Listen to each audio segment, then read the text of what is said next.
할렐루야. 이 시간은 수련회 마지막 날 예배에 오신 여러분을 주님의 이름으로 환영하고 축복합니다. 네, 저희 이제 유종의 일을 거둬야 하는 예배고요. 또 이 수련회가 끝이 아닌 줄 믿어요.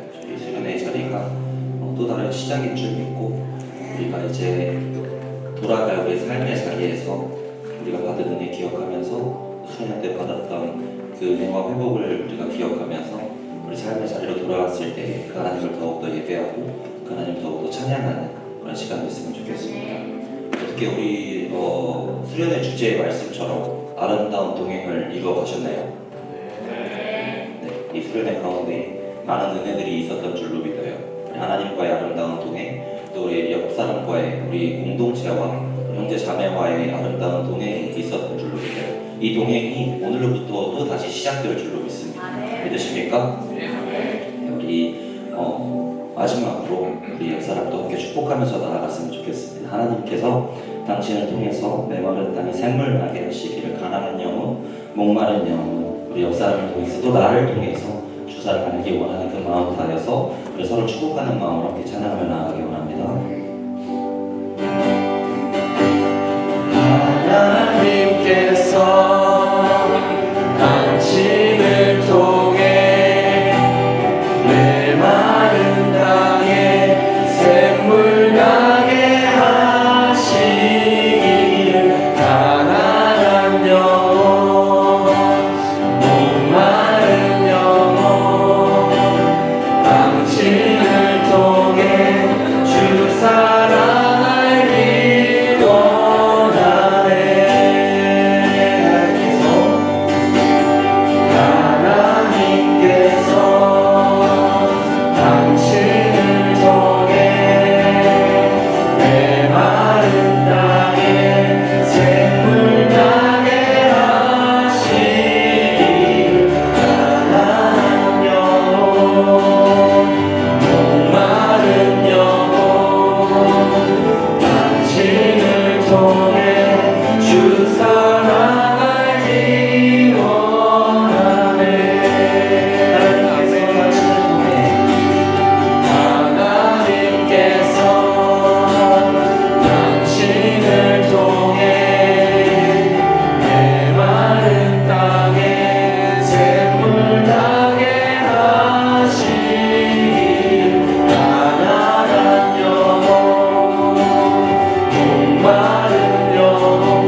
내 생명 주께 쏟네 주 사랑해요 영원히 찬양해 예수 주 영광 진정으로 경배 드려요 주 사랑해요 주 사랑해요 영원히 찬양해 예수 주 영광 진정으로 경배 드려요 예수 이름 높이 불러드리세요 예수 이름 높이 불러드리세요 한 목소리로 소리 높여 오늘 외치세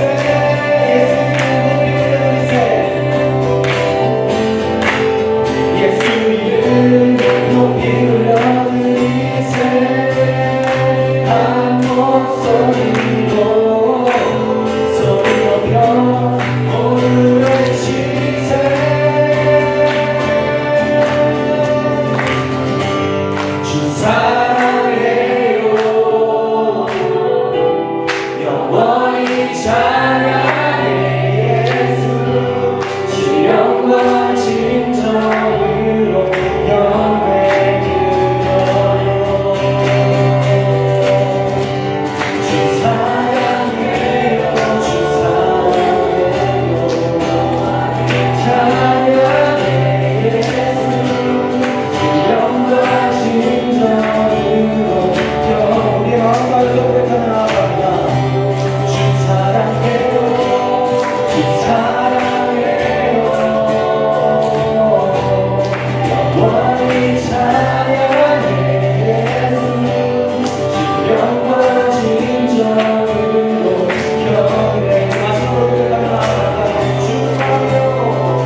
예배합니다.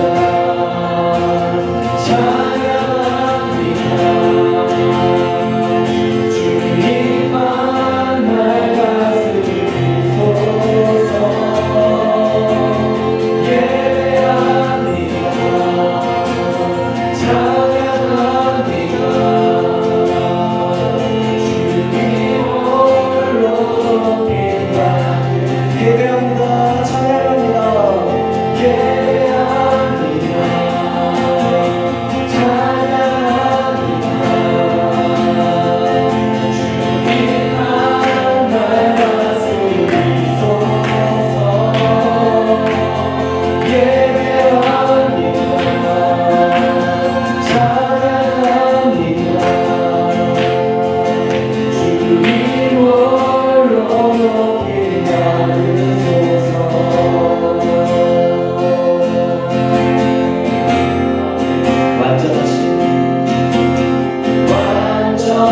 완전하신 나의 주 의의 길로 나 인도하소서.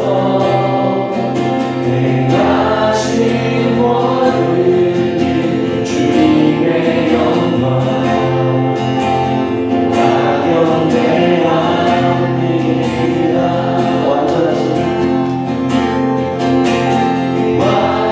완전하신 나의 주 의의 길로 나 인도하소서. 행하신 모든 주님의 영광 가경배합니다. 가경배합니다. 예배합니다. 찬양합니다. 주님만 날 다스리소서. 예배합니다. 찬양합니다. 주님 홀로 높이라. 내 마음 다해서 고백합니다. 예배합니다. 예배합니다. 찬양합니다. 주님만 날 다스리소서. 예배합니다. 찬양합니다. 주님 홀로 높이 받으소서. 주님 홀로 높이 받으소서. 주님 홀로 높이 받으소서. 주님 홀로 높이 받으소서. 주님 홀로 높이 받으소서. 이 시간 다 함께 기도하며 나아가기 원합니다. 이 시간 다 함께 기도할 때에 하나님, 우리가 이제 수련회를 마치고 우리의 삶의 자리로 다시 돌아갑니다. 삶의 자리로 다시 돌아갈 때에 그 삶의 자리가 하나님께서 불러주신 그 자리임을 믿습니다. 하나님, 그 상황이 힘들고 어렵고 지치고 낙심될지라도 그 삶의 자리에서 우리가 하나님 예배하기 원합니다. 우리가 어떤 상황 가운데 있든지 우리가 어떤 마음 가운데 있든지 그 하나님 예배할 수 있게 하나님 우리의 마음을 지켜주시고 하나님 인도하여 주시옵소서. 지치고 힘든 마음이 있다면 하나님 그 지치고 힘든 마음 그대로 그 주님께로 나아가기 원합니다. 하나님께서 말씀하여 주시고 치유하여 주시고 마침내 회복시켜 주시는 그 하나님의 은혜를 우리가 경험하기 원합니다. 그 하나님께로 우리가 더욱더 나아가겠습니다. 우리 삶의 자리에서 그 하나님 예배하겠습니다. 부르신 그 자리에서 주님 예배하겠습니다. 시간 결단하면서 주님의 이름 간절히 부르짖고 다 함께 기도하겠습니다. 하나님 아버지 함께 해주시고 하나님 인도하여 주시옵소서. 하나님 우리가 그 주님 예배하며 나아가기 원합니다. 우리가 그 주님 찬양하며 나아가기 원합니다. 하나님께서 불러주신 그 자리에서 하나님 우리가 그 주님 예배하며 나아가겠습니다. 아버지 하나님 주님께서 불러주신 그 예배의 자리에서 우리가 그 주님 바라보며 나아가겠습니다. 온전히 그 주님만을 바라보며 그 주님만을 예배하며 나아갈 수 있도록 하나님 우리 마음을 불러주시고 하나님 인도하여 주시고 하나님 우리의 심령 가운데에 하나님을 찬양하는 이 소리를 너무 높여드리는 그 마음을 하나님 부어주시옵소서. 하나님 우리가 그 주님의 예배를 찬양하며 나아갈 때에 주님께서 뽑아주시는 때와 찬양을 드리고 하나님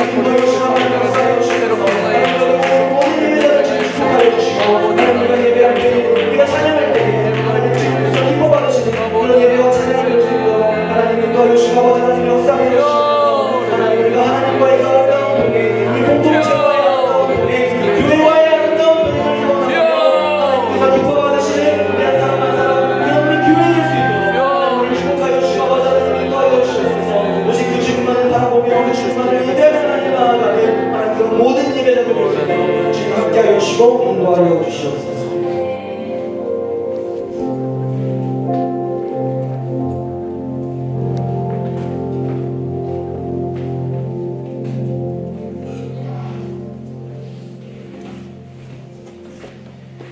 하나님 감사합니다.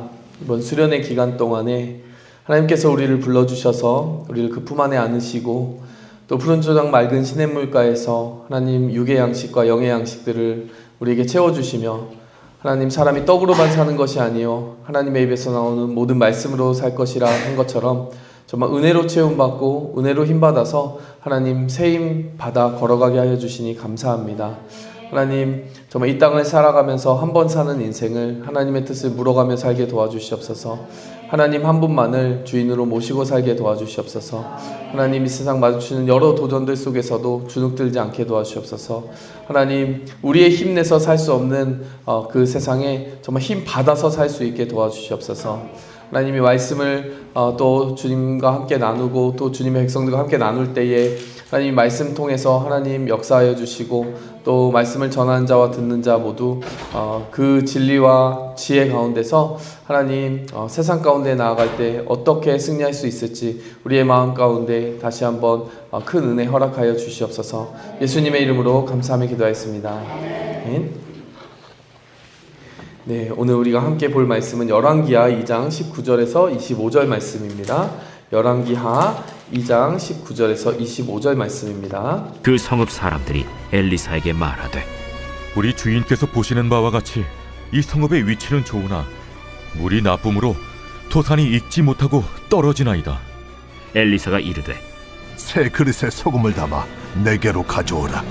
하매 곧 가져온지라. 엘리사가 물 근원으로 나아가서 소금을 그 가운데에 던지며 이르되 여호와의 말씀이 내가 이 물을 고쳤으니 이로부터 다시는 죽음이나 열매 맺지 못함이 없을지니라 하셨느니라. 그 물이 엘리사가 한 말과 같이 고쳐져서 오늘에 이르렀더라. 엘리사가 거기서 베델로 올라가더니 그가 길에서 올라갈 때에 작은 아이들이 성읍에서 나와 그를 조롱하여 이르되 대머리여 올라가라! 대머리여 올라가라! 엘리사가 뒤로 돌이켜 그들을 보고 여호와의 이름으로 저주하매 곧 수풀에서 암곰 둘이 나와서 아이들 중에 42명을 찢었더라. 엘리사가 거기서부터 갈멜산으로 가고 거기서 사마리아로 돌아왔더라. 아멘. 네, 하나님께서 주신 2박 3일간의 이 수련회를 참 은혜 가운데 보낼 수 있도록 하신 것이 참 감사한 은혜입니다. 하나님께 감사하는 것은 또한 우리 한 사람 한 사람이 서로 힘을 모아서 뜻을 모아서 이렇게 부름받은 것을 확인할 수 있는 귀한 동행의 시간이었다는 것을 생각해 보게 됩니다. 또 어제 우리 마지막 순서 인생 그래프를 그리고 함께 삶을 나누는 시간 가졌잖아요. 우리가 오늘 본문 말씀 들여다보기 전에 엘리야라고 하는 한 사람의 인생을 우리가 압축적으로 바라보았기 때문에 엘리야의 인생 그래프를 한번 그려볼까요? 엘리야의 인생 그래프. 사실 우리가 이제 들어왔던 그 말씀들을 요약해 보면 될 것 같아요. 첫날 가장 먼저의 예배는 믿음의 시작이었습니다. 믿음의 시작, 그 다음에 믿음의 전쟁, 그리고 믿음의 회복, 믿음의 동행, 믿음의 계승. 이게 제목이 이런 순서로 갔거든요. 전체적인 그림을 우리가 파악하고 가면 좋을 것 같아요. 믿음의 시작은 어떤 시작이었습니까? 엘리야 한 개인이 준비되는 때였어요.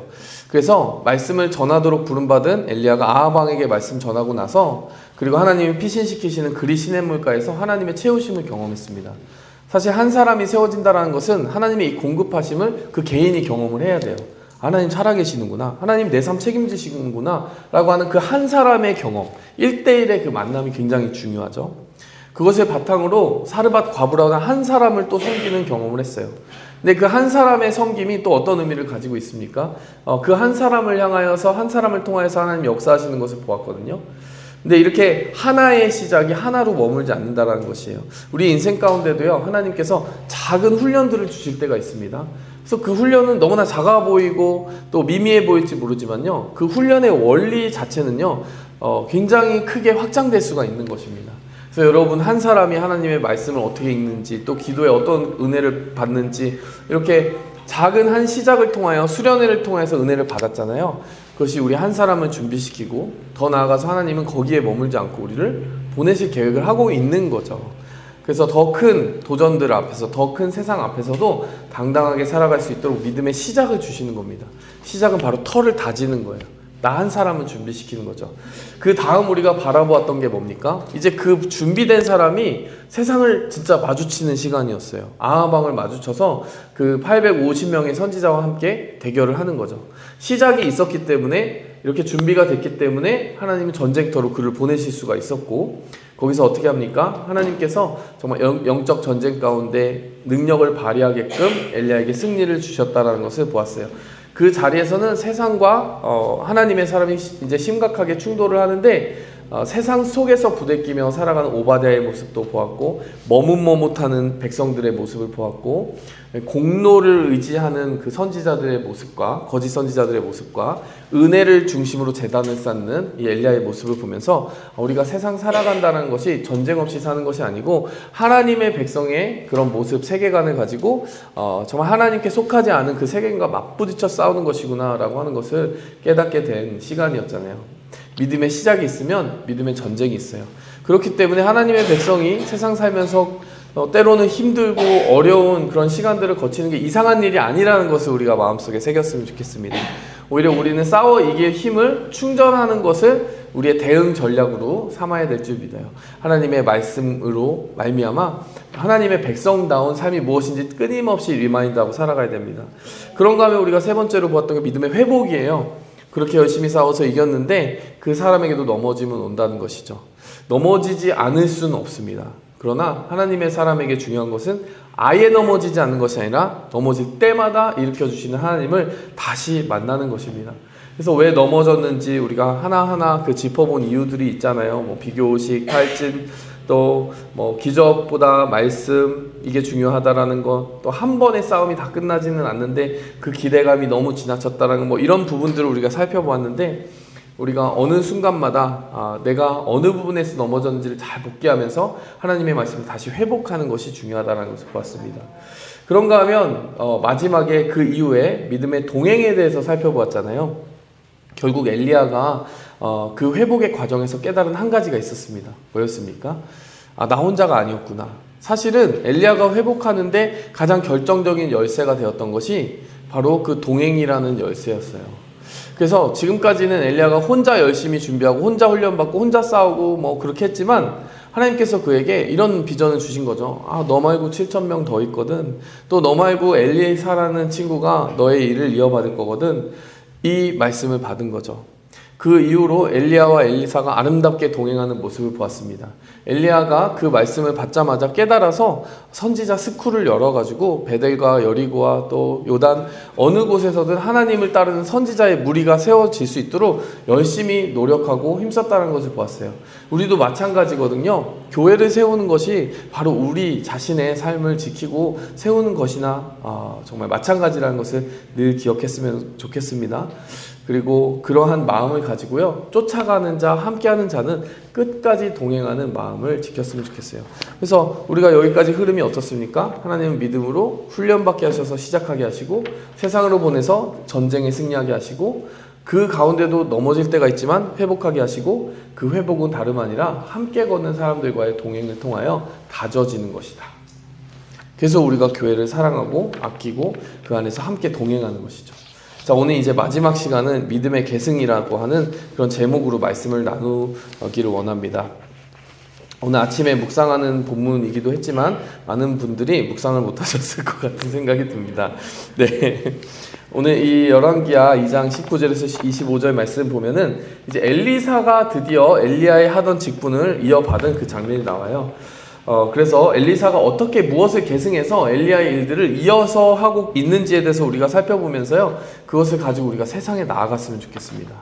우리가 이곳에서 받은 은혜가 있다면 그것을 잘 이어서 세상 가운데 실천하는 게 중요하잖아요. 그렇게 계승자의 마음을 가지고 어떻게 살아갈 것인지 한번 살펴보기 원합니다. 첫 번째로 오늘 본문 말씀 보면서 깨닫는 점은요, 우리에게 삶의 위치보다 중요한 것이 우리의 마음속에 있는 성령의 물이라고 하는 사실, 삶을 살아있게 하고 영혼을 살아있게 하는 성령의 물이라는 사실을 우리가 기억했으면 좋겠습니다. 요한복음의 말씀에 보면은 누구든지 목마르거든 내게로 와서 마시라. 나를 믿는 자는 성령의 이름과 같이 그 배에서 생수의 강이 흘러나오리라. 이는 그를 믿는 자들이 받을 성령을 가리켜 말씀하신 것이다. 요한복음 7장 37절에서 39절에 보면 우리가 꼭 마셔야 되는 물이 있대요. 그것은 요한복음 7장 30절에서 39절에 보면 받을 성령이래요. 예수님을 믿는 자마다 그 성령의 능력이 덧입혀진대요. 예수님이 너 이렇게 살아 하고 근데 그것을 네 힘으로 이루어 라고 이야기하지 않으셨어요. 받을 성령이 있다고 하셨어요. 받을 성령을 받은 사람은 배에서 생수의 강이 나온다. 이것은 무엇이냐면요, 배는 어떤 곳입니까? 배고프면 배가 아프잖아요. 그쵸? 채워져야 하는 것이 바로 배를 상징한다면 성령이 바로 그 배에서부터 나온다는 게 무엇이겠습니까? 끊임없이 목마르지 않고 배고프지 아니할 하나님의 공급하심, 그것이 우리 영혼 깊은 곳을 만족하게 하고 그곳에서부터 계속하여 힘이 솟아나올 것이라는 것을 의미하는 거예요. 그래서 지금 요한복음 말씀 그리고 오늘 본문 말씀에서 함께 보여지는 이미지가 무엇입니까? 바로 물이라고 하는 이미지거든요. 2장 19절, 오늘 본문 말씀 2장 19절에 보니까요, 그 성읍 사람들이 엘리사에게 말하되 우리 주인께서 보시는 바와 같이 이 성읍의 위치는 좋으나 물이 나쁨으로 토산이 익지 못하고 떨어지나이다. 이 지금 성읍 사람들이 하는 말이 엘리사에게 도움을 청하고 있는 거예요. 근데 이 말이 참 재밌습니다. 성읍 위치는 참 좋다 이거예요. 로케이션이 좋대요. 여기 집도 좋고 경관도 좋고 뭐 교통도 좋고 뭐 모든 삶의 조건들 완벽합니다. 뭐 물자의 흐름도 좋고 뭐 그런데 뭐가 나쁘다는 거예요? 물이 나쁘대요. 물이 나빠서 결국 토산이 익지 못하고 떨어진다는 것은 열매 맺을 쯤 하면 다 떨어진대요. 저는 아틀란타에서 물 좋은 곳을 압니다. 네, 열매가 아주 잘 열리는 곳 있지 않습니까? 참외도 잘 열리고 도마도도 잘 열리고 할라피뇨도 잘 열리고 뭐 다 도마도가 제일 잘 열리는 것 같아요. 그렇지 않습니까? 네, 물이 정말 좋은 곳이 중요하지 않아요? 근데 이 지역은 어떤 특징을 가지고 있습니까? 이 19절에 보니까 위치는 참 기가 막힌데 물이 안 좋대요. 물이 안 좋으니까 그 위치가 참 무의미해지더라는 거예요. 위치와 물 중에 하나를 택하라고 하면 무엇이 가장 중요하겠습니까? 결국 먹고 사는 것에 있어서는 그 생명을 책임지는 것은 그 물에 있지 않겠어요? 위치를 아무리 기깔차게 꾸며 놓아도요, 사실 그 물 잃어버리고 나면 그 위치는 아무 소용이 없는 것이에요. 차라리 위치가 좀 허름하더라도 살아있는 물을 마실 수 있는 그곳이 우리가 택해야 되는 우선순위 아니겠습니까? 이것이 우리에게 주는 영적 교훈이 뭐냐면요, 우리가 사실 이 현대인의 삶을 살아가는 그 우선순위의 모습들을 보면 그 삶의 위치들을 잘 잡기 위해 애를 쓰는 것 같아요. 좋은 집을 사고 어떻게 하고 어떻게 해서 정말 내 삶을 좋은 위치 가운데 두는 것, 그것이 내 삶을 진짜 실제로 가득 채울 수 있으리라는 기대들을 많이 하는 것 같습니다. 그런데 우리가 추구해야 되는 정말 본질 중에 본질, 가장 귀중한 자원은요, 성령께서 주시는 물이에요. 하나님과의 관계입니다. 그래서 우리가 모든 삶의 조건들, 사람들이 쫓아가는 그것들 다 갖춰놓고서도 하나님이 없어서 그 영혼이 텅텅 빈다면 우린 결국 아프고 병들 수밖에 없다는 사실이에요. 오늘 이 성읍 사람들이 하는 말이 우리에게 잘 꽂혔으면 좋겠어요. 내 삶의 위치를 잘 다지는 데 집중도 해야 되겠지만 중요한 것은, 그것보다 더 우선하는 것은 내 영혼에 그 살아있는 생명의 생수가 흐르고 있는가, 성령의 물이 흐르고 있는가, 이것을 항상 생각해야 된다는 것이에요. 예수님께서 요한복음 4장에 무엇이라고 말씀하셨냐면 4장 14절에 보니까 내가 주는 물을 마시는 자는 영원히 목마르지 아니하리니 내가 주는 물은 그 속에서 영생하도록 솟아나는 샘물이 되리라. 그 물을 가지고 살았으면 좋겠습니다. 그 물이 또 구체적으로는 요한복음 4장 20절부터 나와요. 이 사마리아 여인이 우물가에서 예수님을 만나거든요. 그리고 질문하거든요. 우리 조상들은 이 산에서 예배했는데 당신들 유대인들은 예루살렘에서 예배하라고 하더이다. 어디서 예배해야 되는 겁니까? 했더니 예수님이 하시는 말씀, 이 산도 아니고 저 산도 아니고 예루살렘도 아니고 너희가 하나님께 예배할 때가 온다. 어디서 예배해야 될까요? 부르신 곳에서 예배하는 것이죠. 부르신 곳에서 제가 농담이 아니고 정말 부르신 곳에서 예배하는 것입니다. 왜 그렇습니까? 예수님의 대답이 계속 보니까요. 너희는 알지 못하는 것을 예배하고 우리는 아는 것을 예배하노니 구원이 유대인에게로부터 말미암음이라. 무슨 말이냐면 하나님께서 복음의 질서 있게 전하게 하시기 위해서 말씀을 처음 유대인들에게 주신 게 맞다라는 거예요. 그렇지만 이제 그 말씀이 퍼져갈 때 이제 예배의 의미를 확장시켜 주실 때 마지막으로 주신 그 가르침은 4장 23절에 아버지께 참되게 예배한 자는 영과 진리로 예배할 때가 오나니 곧 이때라. 아버지께서는 자기에게 이같이 예배한 자들을 찾으시느니라. 하나님은 영이시니 예배한 자가 영과 진리로 예배할지니라. 하나님은 영이시니 예배한 자가 영과 진리로 예배할지니라. 4장 23절이 근데 참 의미 있어요. 왜 그러냐면 아버지께 참되게 예배한다. 여기 등장하는 게 성부 하나님이죠. 그리고 영과 진리로 예배한다 할 때 이 영은 성령을 의미하는 것이겠죠. 진리는 무엇입니까? 길이요 진리요 생명이신 예수님을 의미하는 거겠죠. 그러면 4장 23절에 보니까 예배에 참된 정의가 등장하는데 삼위일체적인 예배인 것이죠. 예배의 대상은 하나님이세요. 근데 그 하나님 아버지께 나아가는 거, 하나님 아버지가 예배의 대상인데 하나님 아버지께 나아가는 길은 예수님이 닦으셨어요. 그게 진리예요. 그리고 그 진리의 길을 걸어서 하나님께 나아가 끊임없이 접붙임 받을 수 있도록 이 땅에서 우리를 지켜주시는 것은 바로 성령 하나님이세요. 여러분 우리가 어떻게 예배 드릴 수 있냐? 여기 답이 있는 거예요. 그리고 그 예배자를 찾으신대요. 그래서 그 예배자는요 이제 장소에 구애받지 않고 어느 삶의 형편과 상황에서든 예배자로 서게 된다는 거예요. 예배의 장소가 따로 구별되어 있던 그 구약시대와는 달리 그곳에서 드려지는 예배만 예배로 인정되던 시절과는 달리 우리 예배자라는 정체성을 가진 사람이 아버지께 예수님을 통해 성령의 능력으로 예배한다면 어디든 그곳이 예배 장소가 된다는 것이죠.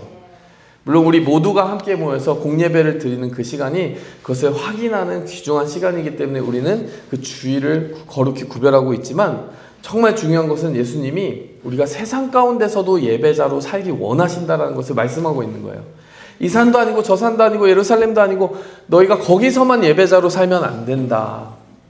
너희의 세상 속한 곳에서 일터에서 가정에서 그곳에서 예배자가 돼야 된다. 그래서 너희가 살아가는 모습을 보면 너희 가족도 너희 동료도 너희 친구도 아버지를 너를 통해 봐야 되고 너를 아버지께 이어준 예수님, 진리이신 예수님을 볼 수 있어야 되고 또 너희 안에 운동하는 성령님을 볼 수 있어야 된다. 그것이 내가 찾는 예배자일 뿐만 아니라 내가 주고자 하는 선물이다. 여러분 삼위일체 하나님과 여러분의 삶의 현장에서 그 물을 듬뿍 마시고 그 물을 듬뿍 나눠줄 수 있는 그 삶을 살아가도록 우리에게 당부하고 계세요. 수련회 이후에 우리가 경험해야 되는 것은 이곳에서 어제 경험한 그 예배의 감격 기억하시죠? 그것이 무슨 정체를 가지고 있는 감격인지를 우리가 이해해야 됩니다. 그것은 아버지께 예배한 자가 예수님을 통해서 성령에 충만하여서 누렸던 감격인 거예요. 그 원리를 가지고 그대로 사시면 될 것 같아요. 그것이 바로 하나님의 부르심입니다. 두 번째로 우리가 기억해야 되는 것은 바로 그 물을 생각함에 있어서 중요한 것이 바로 근원을 고치는 사람이 되는 것이라는 거예요. 그러니 근원이 무엇이에요? 하나님이 우리 안에 주신 영혼의 샘물 예배라는 근원 아니겠습니까? 그래서 그 근원을 잘 관리해야 된다는 거예요. 수질 관리를 잘 해야 된다는 것입니다. 자, 20절부터 21절에 보니까 엘리사가 이르되 새 그릇에 소금을 담아 내게로 가져오라 하매 곧 가져온지라. 엘리사가 물근원으로 나아가서 소금을 그 가운데 던지며 이르되 여호와의 말씀이 내가 이 물을 고쳤으니 이제부터 다시는 죽음이나 열매 맺지 못함이 없으리라. 좀 신기한 지금 약간 신비로운 장면이 등장하죠. 소금 좀 가져오라는 거예요. 그리고 물 근원이 어딘지 이제 그곳으로 가자는 거예요. 그리고 소금 뿌린 거예요. 소금을 뿌렸는데 물이 괜찮아졌다는 얘기죠. 우리가 언뜻 듣기에는 참 이상한 말씀이다 이런 생각이 들 것 같아요. 그럼 우리 이제부터 뭐 소금으로 양치해야 되는 겁니까? 뭐 소금에 신비로운 힘이 있다는 겁니까? 그런 뜻은 아니에요. 왜냐면은 21절에 보니까요. 소금을 그 가운데 던지면서 엘리사가 무엇이라고 말했냐면 여호와의 말씀이 내가 이 물을 고쳤으니 이제부터 다시는 죽음이나 열매 맺지 못함이 없을 것이다. 무엇이 물을 고쳤대요? 소금이 물을 고쳤으니가 아니라 여호와의 말씀이 물을 고쳤다. 하나님께서 고치신 게 맞다라는 거예요. 그럼 소금은 왜 뿌렸느냐? 그것은 레위기 2장 10절부터 13절과 관계가 있습니다. 레위기서 2장 말씀에 보면요. 소제라고 하는 것을 드릴 때 그 소제에 꼭 소금을 넣으라는 그 규정이 있어요. 소제가 뭐냐면요, 보통은 동물로 제사를 드리는데 곡식을 아주 가늘게 잘 빻아서 그 가는 가루를 가지고 태워서 하나님께 드리는 제사를 소제라고 했거든요. 근데 그 소제를 드릴 때 규칙이 뭐냐고 하냐면 꼭 그 소제에는 소금을 쳐야 한다라고 이야기해요. 레위기 2장 13절에 나와 있습니다. 내 모든 소제물에 소금을 치라. 내 하나님의 언약의 소금을 내 소제에서 빠지지 못할지니 내 모든 예물에 소금을 드릴지니라. 자, 이것이 무슨 말입니까? 그러니까 하나님께서 주시는 그 모든 소제물을 하나님의 것으로 구별하는 그 행위의 의미가 바로 소금을 치는 것에 있었다라는 것이에요. 지금 엘리사가 왜 굳이 가서 물 근원에서 소금을 쳤겠습니까? 결국 그 물이 흘러서 땅의 소산들을 만들어내잖아요. 곡식들을 만들어내잖아요.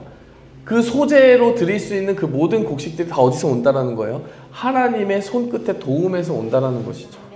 지금 물이 좋지 않아서 소재로 드릴 수 있는 곡식이 열매 맺지 못하는 상황이잖아요. 이 엘리사는 무엇을 먼저 하고 있는 것입니까? 그 곡식이 다 열매에 맺혀져서 거기에 갈아서 소금을 넣고 하나님께 드리기 전에 그 열매를 맺게끔 하는 그 물 근원에 가서 소금을 드린다는 것은 바로 이런 고백을 하고 있는 거예요. 하나님께서 우리에게 생명을 주시고 이 모든 소산들을 허락하지 않으시면은 우리가 그것을 얻어낼 수가 없습니다. 하나님께 드릴 수 있는 그 무엇이라도 하나님이 주셔야 받을 수 있습니다. 일종에요, 다 곡식이 자란 후에 소금을 쳐서 소재로 드려야 되는데 아예 곡식 자체를 얻을 수 없으니 지금 무엇을 고백하고 있는 겁니까? 하나님, 그 소산들이 나오기 전에 먼저 소금을 치고 하나님께 이 모든 것을 소재와 같이 드리겠습니다. 하나님, 내 삶에서 내가 하는 모든 땀방울과 그 수고들이 하나님 없이 될 수 없음을 고백합니다. 하나님이 고쳐주셔야 됩니다. 하나님이 열매 맺게 해주셔야 됩니다. 이 고백을 하고 있는 거죠. 여러분, 이것이 물 근원을 고치는 엘리사의 방법이었어요. 여러분, 우리의 물 근원이 언제 고장납니까? 우리에게 있는 영혼의 그 물 근원은 바로 성령 하나님과의 관계라고 했잖아요. 그게 언제 고장납니까? 내 힘으로 살려고 하면 고장나요. 내가 다 해야 된다고 내가 다 짊어지고 가려고 하면 고장납니다. 지금 이 소금을 치는 것은 무엇입니까? 하나님이 해주셔야 그 소산이 나옵니다. 내가 살고 내가 내 지혜로 사는 게 아니라 하나님이 주신 능력으로 살고 있습니다 라는 것을 끊임없이 내 물 근원에 대고 이야기를 해야 되는 거예요. 내 영혼이 스스로 자만에 빠져서 왠지 모르게 내가 해야 된다, 하나님도 이건 어떻게 할 수 없다, 이런 알 듯 모를 듯 그 은혜에서 벗어난 생각을 하고 있을 때 다시 그 언약의 소금을 쳐야 된다는 거예요. 그래서 하나님의 은혜만 의지하여 살게 도와주시옵소서. 그렇게 살아가는 사람에게 어떤 또 능력을 주십니까? 그 물근원을 회복하여 많은 사람 살게 할 수 있는 그 은혜의 통로가 되게 해주신다는 거예요.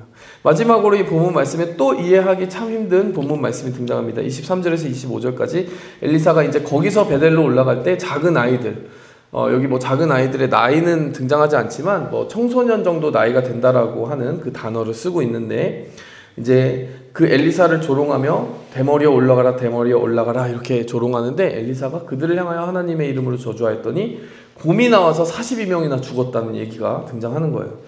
이 본문 말씀 제가 설교할까 말까 고민을 했어요.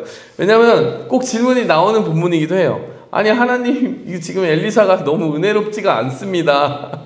이게 와서 지금 자기한테 대머리라고 이야기한다고 기분 나빠서 지금 저주한 겁니까? 뭐 이렇게 생각을 할 수 있거든요. 근데 이 말씀이 그렇게 단순하진 않아요. 지금 이 장소가 어디입니까? 베델이죠. 베델에는 금송아지 우상이 있다고 했죠. 그래서 하나님의 그 영적 질서를 반대하고 대적하는 사람들이 오랫동안 쌓아온 터가 있는 곳이에요. 지금 아이들이 와서 엘리사를 조롱하고 있습니다. 근데 아이들만의 문제겠습니까? 아이들을 그렇게 키워낸 부모들이 뒤에 있겠죠. 그 부모들이 만들어온 그 금송아지 우상을 섬기는 잘못된 영적 질서들이 그곳에 꽉 잡고 있겠죠. 그것이 견고한 진이 되어 있지 않겠습니까? 자, 그런데 지금 그 상황 속에서요, 엘리사가 이 여호와의 이름으로 저주하였을 때 42명이 그 중에 죽었다. 여기 보니까 그 중에서 42명이 죽었다.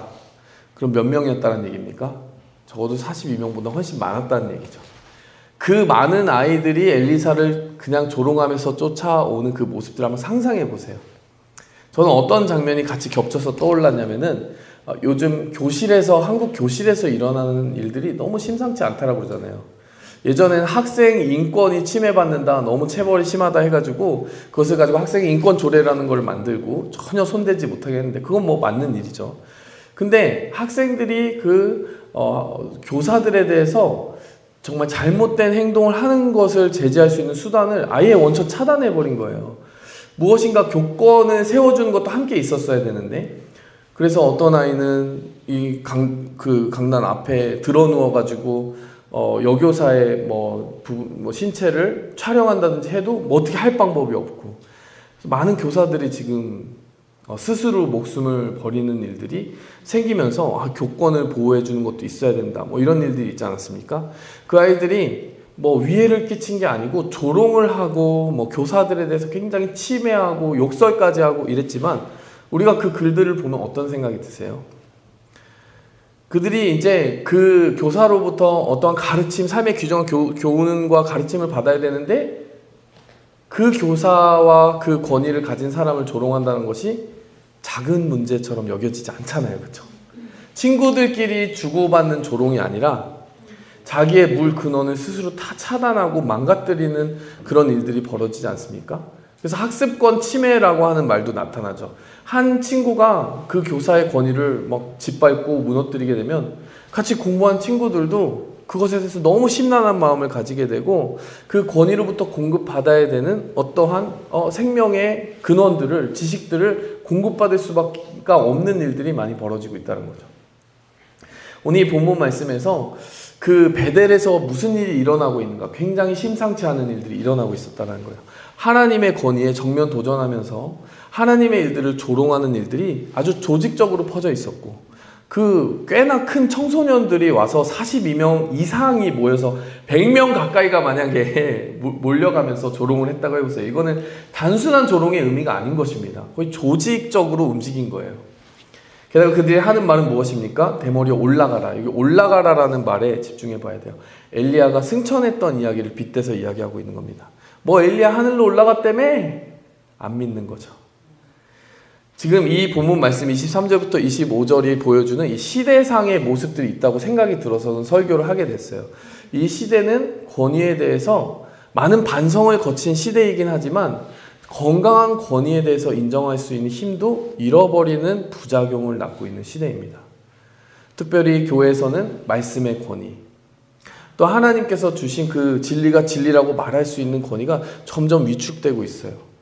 그래서 성문화의 영향도 있겠지만 여러 가지 젠더에 대해서도 다양성을 인정해야 된다는 문화적 가치 때문에 이제 성경적이지 않은 가르침들이 점점 세상에서 힘을 잃고 있고, 왠지 그것을 말하면 잘못되는 것 같고, 그래서 권위 있게 하나님의 말씀이 하나님의 말씀이라고 이야기하는 것이 왠지 죄스럽고 죄송스럽고 눈치 보이는 시대를 살아가고 있는지도 모르겠습니다.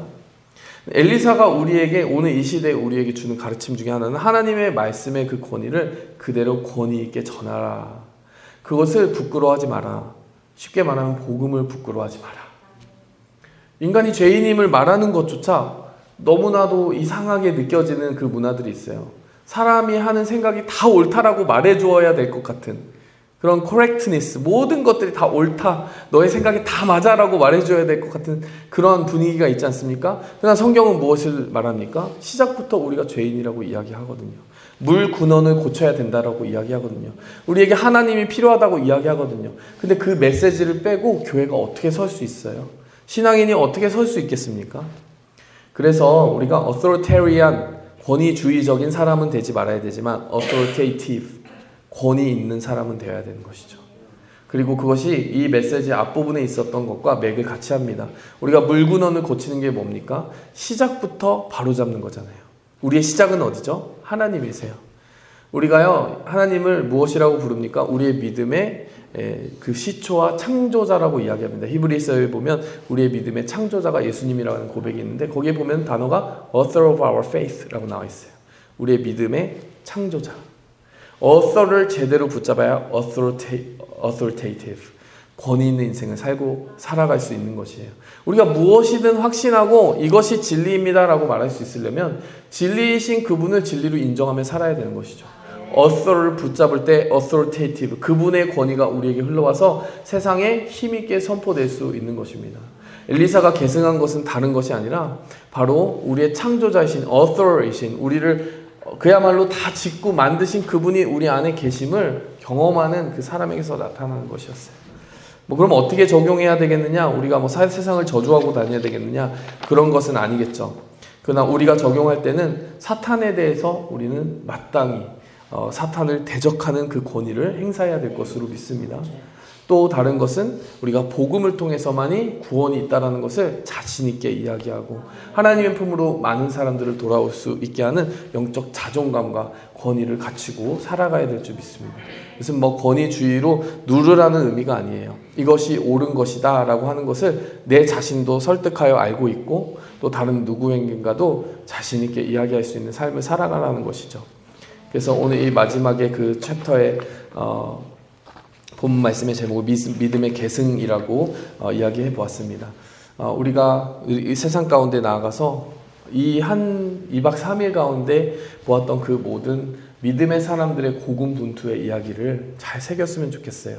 개인의 훈련에서 시작하여 전쟁을 맞닥뜨리고 그럼에도 승리했음에도 불구하고 탈진하기도 하나 하나님이 회복시켜 주셔서 그 회복을 공동체 안에서 마무리 지어주신 하나님께서 우리를 세상에 보내십니다. 우리에게 여러 가지 무기가 있는 거예요. 예배라는 무기가 있고 함께하는 교회 동역자라는 그런 든든한 우군들이 있는 것입니다. 나아가서 세상 속에서 하나님이 주신 이 영적 권위를 가지고 믿음을 계승하고 하나님이 주신 이 시대의 사명을 계승하여 살아가는 우리 승리하는 우리가 되기 원합니다. 함께 기도하겠습니다. 하나님 아버지 감사합니다. 우리의 영혼의 그릇에 이 세상 것으로 많은 것을 자랑하고 또 우리의 위치 매김을 통하여서 삶을 확인받으려는 그러한 시도들을 내려놓고 그보다 묽은 언을 살피게 도와주시옵소서. 우리의 창조자이신 하나님과 우리가 연결되어 있어서 그 자원으로부터 끊임없는 생명을 공급받는 것, 그것이 예배인 줄 믿습니다. 이 산에서도 저 산에서도 아니고 우리의 삶의 모든 부르신 곳에서 우리가 그 묽은 언을 마주치게 하시고 생명의 근원이신 하나님을 찬양하는 예배자로 서게 도와주시옵소서. 그것이 우리의 기쁨이고 세상에서 어깨 피고 살아갈 그 자존감임을 늘 생각하면서 복음을 부끄러워하지 않고 권위 있게 그 복음을 선포하게 도와주시옵소서. 예수님의 이름으로 기도하며 축복하며 기도하였습니다. 시간 우리 함께 찬양하며 나아갈 때요, 우리가 어디에서 찬양한다고요? 이 산도 저 산도 예루살렘도 아니고 바로 성령님께서 우리에게 주시는 그 힘을 가지고 어떤 상황에서도 예배하는 것이다. 그것이 우리의 힘이고 우리의 능력인 줄 믿습니다. 그 고백을 우리 가운데 다시 채우고 고백하며 나아가겠습니다. 따스한 성령님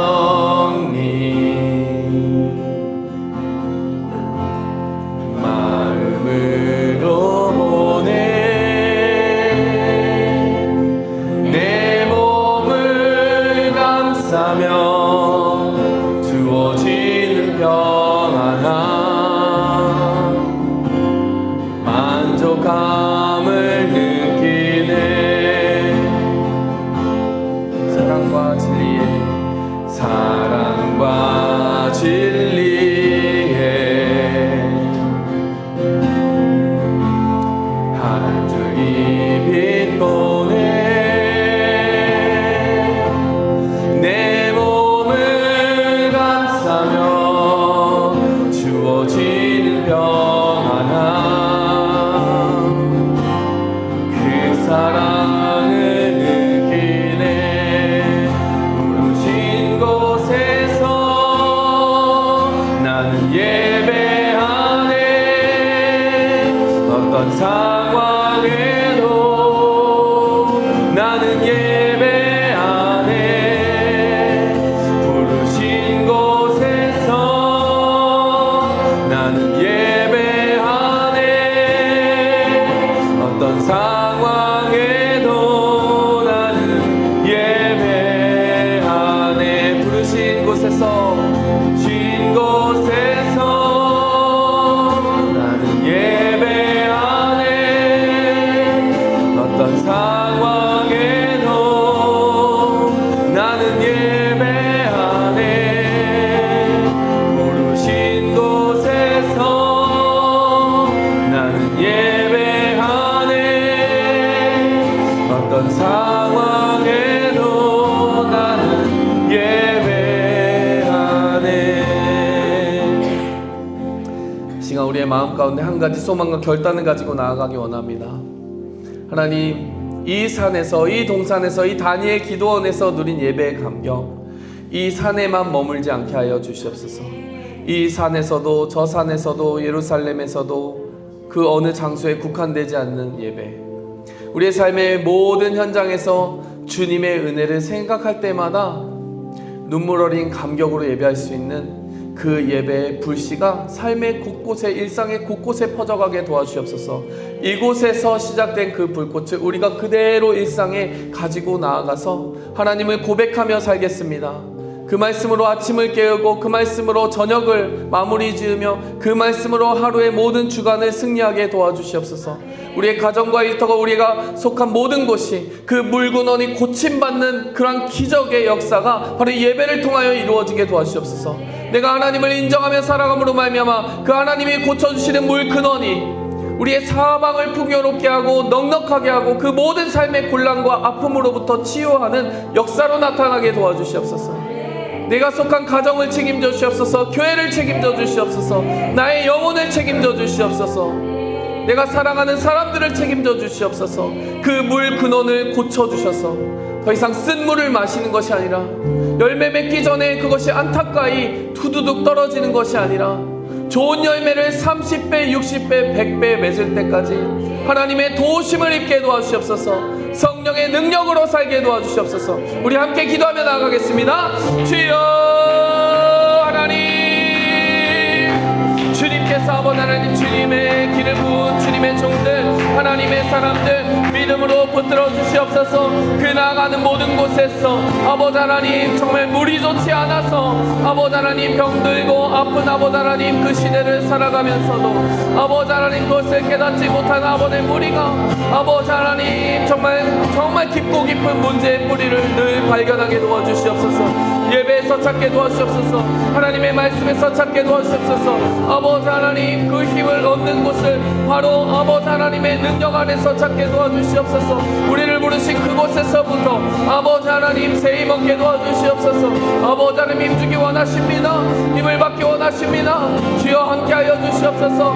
주여 그 물근원을 회복하여 주시옵소서. 아버지 하나님 통행하여 주시옵소서. 주여 레벨레벨세세레벨. 이 시간 한 가지 더 위해서 기도하기 원합니다. 우리가 서로 이런 말 많이 하잖아요. 힘내라. 근데 힘이 나지 않는데 힘내라라는 말 들으면 때로는 더 힘들 수도 있거든요. 근데 저는 성경적으로 이렇게 바꾸어 말할 수 있는 것 같아요. 힘 받아라. 우리가 힘을 낼 수가 없지만 성경적으로 보면요, 힘을 받으라고 말씀하세요. 아버지께서 약속하신 것을 기다리라. 위로부터 능력이 입힐 때까지 기다리라. 언제까지는 능력을 입혀주실 때까지 기다리는 것이 우리의 승리의 비결입니다. 성령께서 주시는 능력이 약속되어 있어요. 우리의 삶에요, 능력이 필요할 때가 있습니다. 이 시간 우리 마지막으로 기도할 때, 하나님 제게 주시는 능력이 필요해요. 지혜가 필요해요. 이 모든 것들을 풀어갈 그 숙제들이 아직 남아있습니다. 주님 힘 주시옵소서. 능력 주시옵소서. 지혜 주시옵소서. 함께 기도하며 나가겠습니다. 주여 힘 받아라. 주님 주시는 그 힘을 받게 하여 주시옵소서. 주님 약속하시고 우리에게 부어주시고자 하는 그 모든 능력을 다 받아 누리게 도와주시옵소서. 성령으로부터 말미암는 그 모든 지혜와 권능과 확신, 아버지의 용기와 담대함과 아버지의 그 평안에 아버지를 우리가 깊이 절어 살아가게 도와주시옵소서. 아버지 주님의 말씀을 의지하는 자들에게 주시는 그 크고 놀라우신 아버지 성령의 승리가 아버지 끝까지 우리의 삶을 지배하고 아버지 다스리게 도와주시옵소서. 하나님을 붙잡고 나아갑니다. 하나님의 능력을 붙잡고 나아갑니다. 아버지 하나님, 아버지께 예배한 자는 신령과 진정으로 예배할지니라. 주님 주신 그 능력 안에서 아버지 하나님 승리하게 도와주시옵소서.